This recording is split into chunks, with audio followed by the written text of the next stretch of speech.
Thank you, Madam Speaker. The young lady in the white dress in this picture is a role model for all young people. Her whole family are role models. They are the family you want living on your street. They always shovel and salt their driveway. Their house is always spotlessly clean. And all of the children are on the honor roll. They make me proud to live in Chicago. Liz and her three older siblings are all U.S. citizens. When Republicans say to me that President Obama is not enforcing the immigration laws, I think of Liz's face.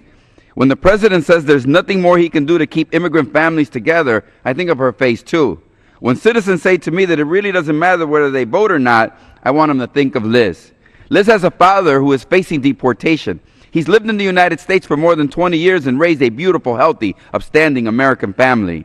But Luis, I hear my Republican colleagues say to me, all of this deportation nonsense is in your head. The administration is fudging the numbers to make it look like they're enforcing the law, the Republicans say. But hundreds of thousands of American families are being split up. Over a 2-year period, according to Applied Research Center, 200,000 parents of American citizens, like Liz's parents, were deported. And I hear how my colleagues in the Judiciary Committee, they talk about Latinos, especially immigrant Latinos, that we're all criminals and drug cartel kingpins. And therefore, we have to arrange our entire immigration system as if we're all violent felons. But what about Liz and her family? Liz is not a drug kingpin in her 4th grade class. Her parents and her siblings are not meth heads and meth chemists. But the random deportation will landed on them, and according to Republicans, they are willing to sue the president in federal court if he takes action to spare this father of 4 American citizen children from deportation. But Luis, I hear my Democratic colleagues say, for several years, President Obama has instituted programs at Homeland Security to help families, removing non-criminals and parents and dreamers from the deportation queue. And indeed, the President of Homeland Security constantly talk about how many gangbangers and hardened criminals they are removing from the country.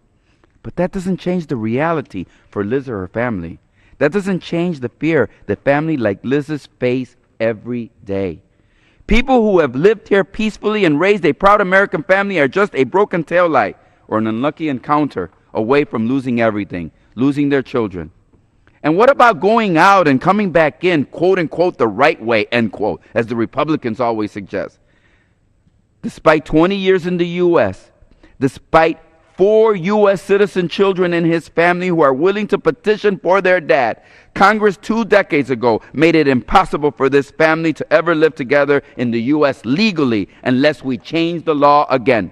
But Republicans refuse to allow a vote on immigration reform when they know a majority of members of the House of Representatives would vote to allow family like Liz's to continue to live together and prosper. Sorry, Liz. Politics is more important than an American family or two, or 200 American families, or even 200,000. And the president has said he cannot do more to alleviate the fear that American kids like Liz face. The political price of helping Americans like Liz is too high. It is shameful that the Speaker of the House and the President of the United States are putting politics and election calculation ahead of Liz's family. To Liz, the solution is clear.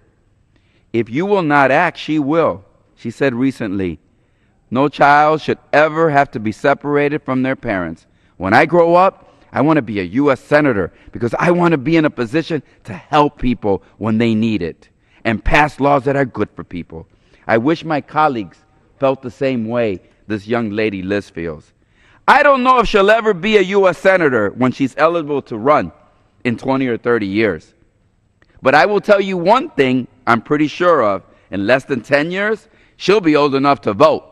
And her older siblings, even sooner than that. Mr. Speaker, do you think she will remember which party prevented reform or threatened to sue the president if he spared her dad from deportation? Take a look at the picture. Republicans, they're hoping the dad gets deported and the mom never becomes a citizen. But the 4 children are Americans already and will someday have a vote. And from the looks of it, will be voting for decades to come. I suggest, Mr. Speaker, you do the math. Time has